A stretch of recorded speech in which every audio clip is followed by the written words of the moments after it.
Hola, ¿cómo están? Bienvenidos a Tu Historia en mi Voz, un espacio dedicado a leer historias de vida, historias que marcan y que dejan huella. Esta historia aborda experiencias difíciles vividas en la infancia, contadas con respeto y enfoque de supervivencia. Les comento que todas las historias son anónimas y a esta historia la titulamos El hombre que me enseñó a rezar y a callar. Se escucha fuerte esta historia. Vamos a comenzar. Yo tenía 8 años cuando aprendí que la voz puede desaparecer sin que nadie la quite. Mi familia iba a la iglesia todos los domingos, no por obligación, sino por costumbre. Era el centro de nuestra semana, el lugar donde todos parecían mejores personas, donde se hablaba de amor, perdón y cuidado. El pastor se llamaba Samuel. Todos lo respetaban. Tenía esa voz firme que no gritaba, pero llenaba el espacio. Cuando hablaba, los adultos asentían. Cuando sonreía, las señoras suspiraban. Cuando tocaba el hombro de alguien, parecía una bendición. Un líder. Sí, claro. Uno se siente bien en la iglesia cuando el pastor o el padre te toca, te saluda, siquiera cuando te mira. Eso siempre uno lo siente lo ves con autoridad, pues. Está tan pegado a nuestro ser que así pasa. Vamos a ver cómo va esta historia. Yo espero que todo vaya para bien y no para mal, pero bueno. Mi mamá decía, qué suerte que tenemos un pastor así. Yo lo veía desde abajo, desde la banca. Alto, seguro, siempre bien vestido, siempre con palabras que parecían saber más que tú. Samuel se acercaba mucho a los niños. Decía que era importante guiarlos, que los niños eran puros, que había que cuidarlos del mundo. Y el mundo le creyó. Con esa frase ahí me suena como que no vamos para algo bueno. Vamos, creo que para la dirección contraria. Me eligió para ayudarle después de las clases. Nada raro, nada extraño. Eres atento, me decía. Tienes buen corazón. Cuando un adulto así te habla, tú no dudas, tú obedeces. Te sientes bien. La primera vez que me pidió quedarme un poco más, sentí algo raro en el estómago. No miedo, algo peor, confusión. Porque nada malo parecía estar pasando, pero algo no estaba bien. No le digas a nadie todavía, dijo sonriendo. Es nuestro pequeño trabajo. Yo asentí. Ok, ya, Ya vimos que no. ya está entrando a... Eso no está muy bien. Para nada está bien que alguien te diga eso cuando, o sea, un adulto a un niño. Que no le digas a nadie todavía. Ay, Dios mío. Porque los niños asienten. Porque cuando alguien con autoridad te pide silencio, tú crees que es parte del aprendizaje. No pasó algo de inmediato. Pasaron sensaciones, miradas que duraban demasiado, frases que no entendía del todo, miradas que duraban demasiado. No me imagino cómo de niño te sientes cuando alguien te mira extraño, cuando un adulto te mira de una forma extraña que sientes raro, que no te sientes bien, hay algo mal. Sí, está caño. Esta va a estar muy fuerte. Está Sí, va a estar extraño y fuerte. se escucha que va a estar fuerte. Dice, frases que no entendía del todo, comentarios que me hacían sentir observado. Mi cuerpo empezó a cambiar antes que mis pensamientos. Dejé de correr, dejé de jugar, dejé de hablar fuerte, empecé a escuchar pasos, a medir el tiempo, a anticipar cuando iba a estar solo. Una tarde en el salón pequeño detrás del púlpito, Samuel cerró la puerta. No con prisa, no con violencia, con normalidad. Y eso fue lo más aterrador. Confía en mí, me dijo. Esto es Mm, parte del camino. Mi cuerpo se congeló. No porque supiera qué estaba pasando, sino porque algo en mí sabía que no debía de estar ahí. Sí, es que esas sensaciones, una lo siente, o sea, cuando alguien te ve con morbo, cuando alguien te viene con esa vibra extraña, no sé cómo que se siente, o sea, no sabes qué es, pero se siente algo feo, y cuando se siente algo feo es algo feo. No, hay que salir de ahí. Dicen que cuando tienes ese sentido extra Ujú. y que debes de ponerle atención. Ponerle atención. Pero es un niño. Es, exacto, es lo peor. So, mi pregunta Ujú. es, ¿dónde está mamá y papá? Ujú. Sí, porque creo que lo dejaban en la iglesia, tiempo extra. Sí, y entiendo esa parte, pero ¿dónde está la supervisión de ellos? Exacto, Todavía, sí. ¿sabes? Sí, está.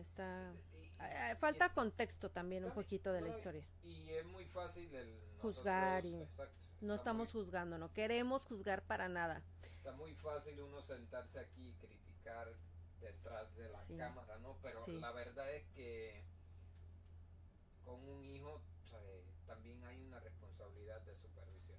claro. Bueno, Vamos. No voy a describir lo que ocurrió. No necesito hacerlo. Lo que importa es esto. Yo dejé de sentir que mi cuerpo no era mío. muy fuerte. No podemos. Ya me imaginé lo peor, pero qué, qué feo, qué terrible, qué horrible. No, nadie debería de vivir eso. Ningún niño debería de vivir eso. Me quedo sin palabras, la verdad.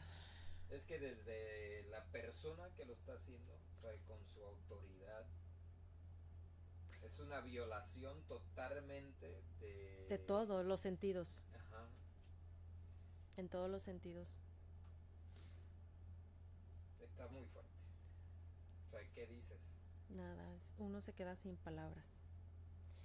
Pero vamos a seguir escuchando la historia de nuestro amigo que nos mandó esto. Después, Samuel rezaba como si nada hubiera ocurrido, No, qué poca madre. como si el silencio fuera sagrado, como si yo no estuviera ahí. Dios entiende, me dijo, pero esto es entre nosotros. Yo no sé de qué Dios está hablando No, él, pero... es parte de su juego del enfermo ese, es parte de su manipulación hacia el niño, de crearle esa confusión. O sea, ay, Dios mío, vamos. Ese día volví a casa y mi mamá me preguntó, ¿todo bien? Y yo dije, sí, porque no tenía las palabras, porque no supe cómo decir que no, porque ¿quién iba a creer que el hombre que hablaba de Dios podía hacerme algo malo? ¿Y sí? Esa noche recé por primera vez con miedo. Wow. No fue un solo día, no fue un solo momento. Fue una rutina que se fue instalando en mi vida sin pedir permiso. Ay, no. Qué terrible. Pero también ahí si llegó de la iglesia, la mamá le preguntó, ¿cómo Sí, estás? ¿Todo bien? Él dijo, sí. sí tuvo la oportunidad, pero vuelvo y te repito, es un niño. Es un niño, no sabe Está cómo... aterrorizado. Sí, claro. Sí, o sea,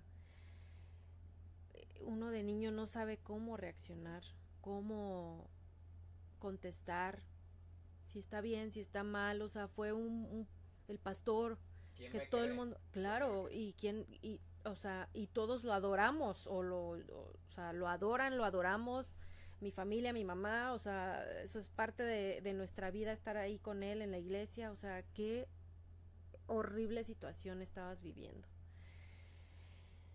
Después de aquella primera vez, yo ya no era el mismo niño. Ay, no, no. Nadie lo notó, pero yo sí. Me volví más serio, más callado, dejé de preguntar cosas, dejé de levantar la mano en clase, dejé de confiar en mis propias sensaciones. Wow. Es que te cambia todo, ¿cómo no? Te cambia todo. Es terrible. Samuel empezó a buscarme con más frecuencia, Hijo de su madre. siempre con una excusa buena, según él. Necesito ayuda con los libros. Quédate después, vamos a hablar. Dios te eligió porque eres especial. Qué terrible. Ay, Dios mío, ¿dónde estará el Samuel ahorita? Esperemos que allá en el infierno, que se esté quemando por allá, pagando sus pecados, porque muchos no lo han hecho. Dios mío. Esa palabra especial se me clavó en el pecho como un anzuelo. Cuando eres niño y alguien con autoridad te dice que eres especial, no lo dudas, no lo cuestionas, lo aceptas como verdad. Pero ser especial empezó a sentirse como una carga, como una obligación, como algo que no podía rechazar. Samuel nunca levantó la voz, nunca amenazó, nunca gritó. No lo necesitaba, simplemente ya tenía el control de mí sin saberlo. Él siempre me decía, no todos los niños pueden con esto. Dios confía en ti. Si hablas, lastimas a la iglesia. Si hablas, decepcionas a tu familia. Wow. Si hablas, Dios se entristece. Total manipulación. Yo tenía 8 años. ¿Cómo se defiende un niño de algo así? Wow. Tienes toda la razón. Empecé a creer que lo que pasaba era mi responsabilidad, que si me sentía incómodo era porque no tenía suficiente fe. Imagínate la confusión que le metió al niño en la cabeza. Piensa que está relacionado con la fe. Eso es Pero es un niño, tiene toda la razón. claro. Y gracias que nos está contando cómo se sentía y ya ahora que pasaron tantos años, cómo las sensaciones y todo eso, para que espero que si alguien le escucha y está pasando por lo mismo, o ve a un niño como que pasando por ciertas cosas que se parezcan a esto, que las detecten. Es bien importante que los adultos Que estemos hablen, bien que pendientes. busquen ayuda. Sí, a lo mejor un niño no va a estar viendo este video, pero adultos sí, adultos que estén más pendientes de los cambios que pasan en los niños. Sobre todo no dejar a nuestros hijos, a nuestros nietos, sobrinos o cualquier niño sin ojalá, yo sé que muchas veces es imposible, pero que sin nuestra supervisión. Pero si hay un niño que está viendo el video, que hable. Que Que hable. no se quede callado, que esto no tiene nada que ver con Dios. Ni con la fe, ni con nada. Pero bueno, sigamos con la historia. Dice que si algo dentro de mí gritaba era porque yo estaba mal. El silencio dejó de ser solo miedo, se volvió culpa. Cada vez que regresaba a casa después de la iglesia, me sentía sucio por dentro, pero no sabía cómo limpiarme. Me bañaba más tiempo, me frotaba la piel como si pudiera borrar algo invisible. No jodas. Me miraba en el espejo y no entendía qué estaba mal conmigo. Mi mamá me decía, te noto raro, y yo respondía, estoy cansado. Siempre estaba cansado. Dormía mal, me despertaba sobresaltado, soñaba con puertas cerradas, con salones vacíos, con voces que no podía identificar. A veces me despertaba rezando, como si el rezo fuera un botón de emergencia. En la iglesia, Samuel seguía predicando, hablaba de pureza, de obediencia, de sacrificio, y la gente asentía. Wow. Pues es que tampoco saben. Sí, claro. Pero ahí el punto es que cómo puede ser tan desgraciado, Uh-huh. tan incongruente con la vida, contigo mismo. Estás predicando algo, estás enfrente de la gente con una cara que no es para nada lo que estás demostrando atrás con los niños. Ese es el punto. Ni con los niños ni con los adultos. Uh-huh. Yo lo miraba desde la banca y pensaba algo que nunca dije en voz alta. Si supieran quién eres cuando nadie te ve. Y sí. Imagínate el odio y la cosa que le dio al niño desde chiquito. Pero inmediatamente esa idea venía acompañada de otra. Si hablas, todo se va a romper. Wow. Y yo no quería romper nada. Sí, es que le metió en la cabeza. Sí, un miedo. Los niños no quieren romper el mundo, quieren pertenecer a él. Samuel se encargó de reforzar eso. Eres fuerte, me decía. Otros niños no aguantarían. Esto es una prueba. No puede ser. Eso es un pecado. Yo no sabía que las pruebas no deberían doler así. Porque no sabía nada, estaba niño, él estaba conociendo el mundo y si imagínate si se le presenta eso. Sí, no sabe. Empecé a alejarme de los otros niños. Me sentía distinto, más viejo, como si hubiera cruzado una línea invisible que no tenía regreso. Cuando mis amigos hablaban de juegos, yo pensaba en cosas que no deberían ocupar la mente de un niño. Una vez, en una reunión familiar, mi tía dijo: «¿Qué serio estás? Pareces adulto». Todos rieron, yo también. Porque nadie sabía que yo ya no me sentía niño. Pues sí, ya lo hicieron crecer Lo rápido. corrompieron. Ujú. La culpa se volvió mi idioma interno. Si algo me salía mal en la escuela, era mi culpa. Porque nadie sabía que yo ya no me sentía niño. La culpa se volvió mi idioma interno. Si algo me salía mal en la escuela, era mi culpa. Si alguien se enojaba, era mi culpa. Si me sentía triste sin razón, también. Samuel me había enseñado a cargar con todo. Hubo un momento, lo recuerdo con claridad, en el que pensé en decir algo. Fue después de una clase. Estaba sentado, solo, con los pies colgando en la banca, mirando al piso. Pensé, si se lo digo a mamá, esto se acaba. Y cuando por fin me decidí a hablar con mi mamá, entonces apareció Samuel, otra vez. Ay, Dios mío. Me imagino que con su Así es el diablo, ¿sabes? con su manipulación. Así es el diablo. Se sentó al lado mío, no demasiado cerca, pero lo suficiente. Te noto inquieto, dijo. Recuerda que esto es un regalo. Guau, guau, guau, guau, qué regalo, Dios mío. No todos lo entienden. Tu mamá no lo entendería. La gente juzga lo que no conoce. Y ahí se cerró la puerta. No con llave, con miedo. El miedo a no ser creído. El miedo a destruir la fe de mi familia. El miedo a ser señalado. El miedo a que todo fuera mi culpa. Ese miedo se quedó conmigo muchos años. A los 12 dejé de ir a la iglesia. Pues sí. Claro. Muy bien. Dije que ya no me gustaba. Mi mamá se sorprendió, pero no insistió. Samuel desapareció de mi vida, pero no de mi cabeza. Creí que con todo eso se acabaría, y no fue así. Pues claro que no. Claro que no, porque el daño que te hacen desde niño con esas actitudes no se va a borrar nada más porque dejes de ver al personaje. Sí, pero por ejemplo, él se escapó con... Pero hasta los 12 años. Sí, pero te digo que el Samuel se salió con la suya. Claro.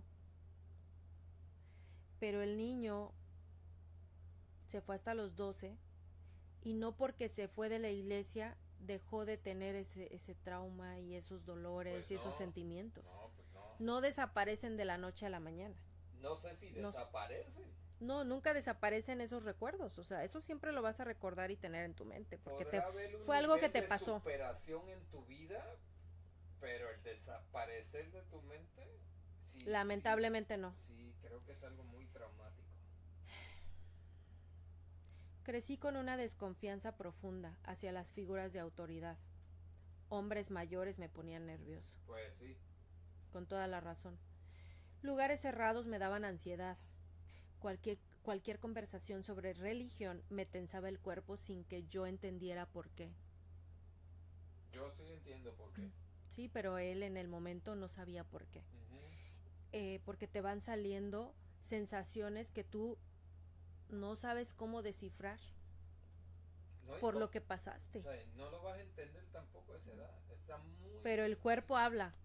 El cuerpo habla. Pero bueno, yo no sabía que a eso se le llamaba trauma. Solo sabía que había algo dentro de mí que estaba roto. Durante la adolescencia me volví irritable, distante, Me imagino. a veces agresivo. Me odiaba por sentirme así.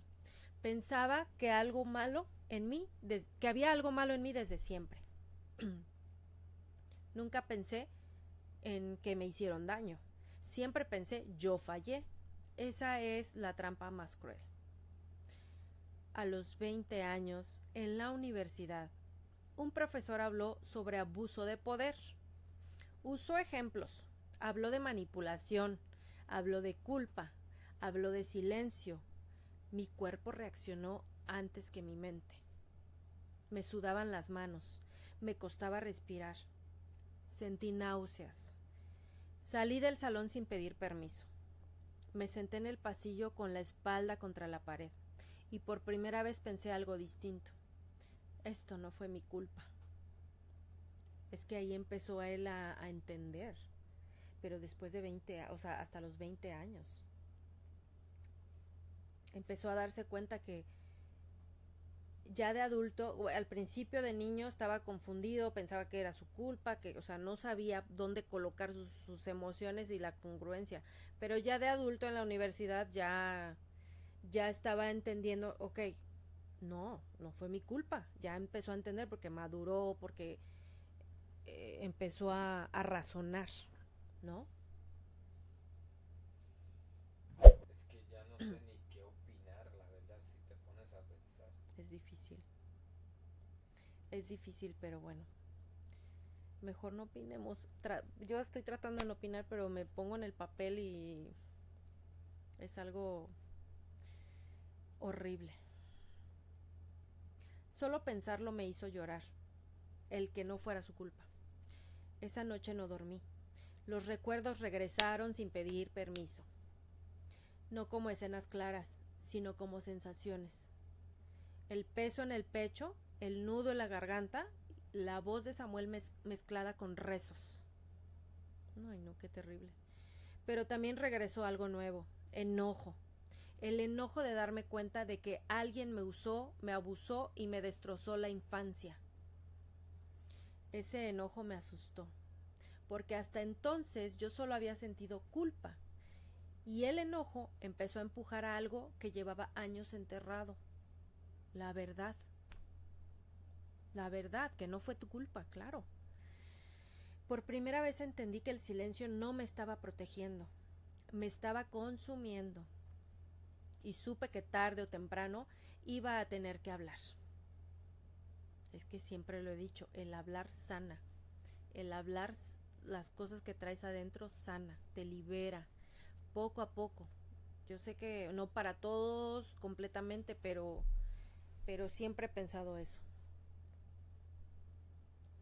Un tiempo después comencé a sentir la necesidad de sanarme, y aunque no hablé de inmediato, entendí que la verdad no sale cuando uno quiere, sale cuando ya no puede quedarse adentro.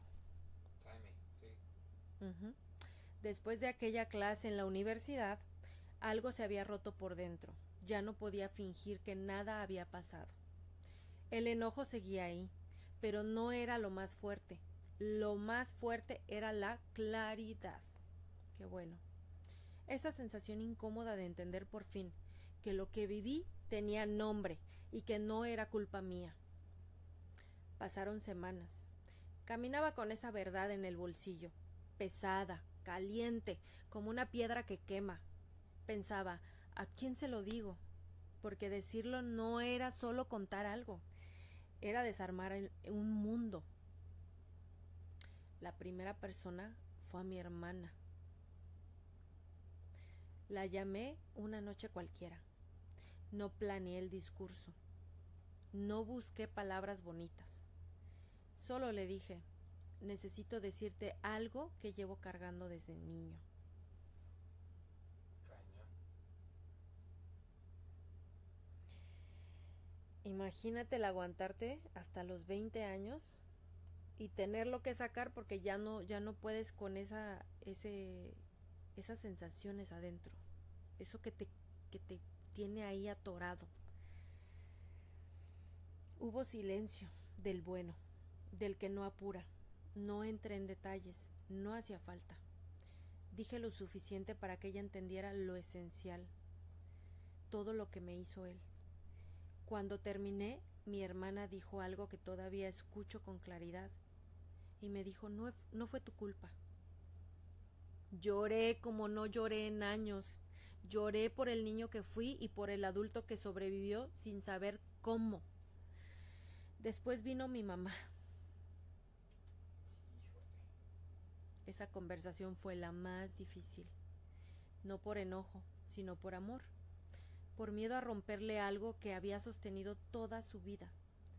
Su fe, su confianza, su idea de seguridad. Le dije, hay algo que necesito contarte sobre la iglesia y sobre Samuel. O sea, imagínate la mamá. Mi mamá se quedó quieta, no interrumpió, no justificó, no me pidió pruebas. Me miró y me dijo, te escucho. Eso fue suficiente para que mi voz no se apagara. Cuando terminé, ella se llevó las manos al rostro. Lloró, no por la institución, no por el pastor, lloró por mí. Perdona, me dijo, no debí dejarte. Yo debí verte, debí darme cuenta. No quise consolarla, no porque no la amara, sino porque por primera vez entendí que yo no tenía que sostener a nadie más. Claro, él se estaba desahogando. Era su tiempo y su momento de él. Y lo entiendo perfecto. La verdad empezó a moverse, no como escándalo, como rumor, como incomodidad. Supe que otros también estaban hablando. No éramos muchos, no éramos ruidosos, pero éramos suficientes. Para. O sea que cuando empezó a salir el rumor de él, Salieron otra gente. Salieron otros niños a hablar, bueno, otras personas a hablar, que también les había pasado lo mismo. Sí, claro, es que cuando esa gente hace eso, no lo hace una sola vez. No. O sea, qué ilusos somos los que pensamos que somos o que son los únicos que hacen, que solamente lo hacen una vez. Claro que no, por supuesto que hay más. Pero qué bueno que por lo menos trataron de salir y hablar. La iglesia reaccionó tarde, con comunicados vagos, con frases cuidadas, con intentos de proteger la imagen de Samuel. Para colmo, Samuel desapareció los domingos, luego del todo. Nunca hubo una disculpa pública. Perdón, pensé que ya había desaparecido. No, él seguía en la iglesia y todo hasta adulto. El que se fue de la iglesia fue el muchacho. El que ya dejó de ir a la iglesia fue él. Ya. Nunca hubo un reconocimiento claro. Nunca hubo un discurso ni una disculpa pública de parte de la iglesia. Solamente lo desaparecieron, lo dejaron de llamar a la iglesia. Y aunque dolió, entendí algo importante. Mi recuperación no dependía de su caída oficial. La caída real fue interna. Fue cuando dejó de ser una figura intocable en mi cabeza. Cuando su voz perdió autoridad. Cuando sus palabras dejaron de sonar sagradas. Ahí empezó mi reconstrucción. No fue rápida, no fue bonita, fue torpe, con retrocesos, con noches difíciles, con días en los que el cuerpo recordaba antes que la mente. Empecé terapia de verdad, no para olvidar, sino para entender. Aprendí a reconocer mis reacciones, a nombrar mis límites, a confiar poco a poco en mis propias sensaciones. Hubo días en los que me sentí fuerte y otros en los que me sentí frágil. Ambos eran parte del proceso. Claro. Un día, sin darme cuenta, dejé de sobresaltarme con ciertos recuerdos. Otro día pude entrar en un lugar religioso sin que el pecho se me cerrara. Otro día hablé de mi historia sin sentir vergüenza, no porque ya no doliera, sino porque ya no me mandaba. Muy bien. Hoy sigo reconstruyéndome, no como alguien roto, sino como alguien que aprendió a amarse. Guau, amigos. Qué historia tan fuerte acabamos de leer. De verdad que espero que esta historia les ayude a todos aquellos que han pasado por una situación parecida, y de verdad deseo que no sean muchos, que estén sanando, que se liberen de eso, que lo hablen, que lo saquen de su cuerpo, porque esas sensaciones son terribles. Y solamente, vuelvo a repetir, creo que solamente sacándolo de tu cuerpo, sacándolo de tu pecho, puedes lograr sanar un poquito. Sanar, porque olvidar nunca se olvida. Pero bueno, gracias por acompañarme en este episodio de Tu Historia en mi voz. Si quieres que tu historia se convierta en un capítulo más, comenta diciendo tu historia en mi voz. Y yo me pondré en contacto contigo, porque aquí tus palabras tienen un lugar. Por favor, denle like y compartan. Muchas gracias y hasta la próxima.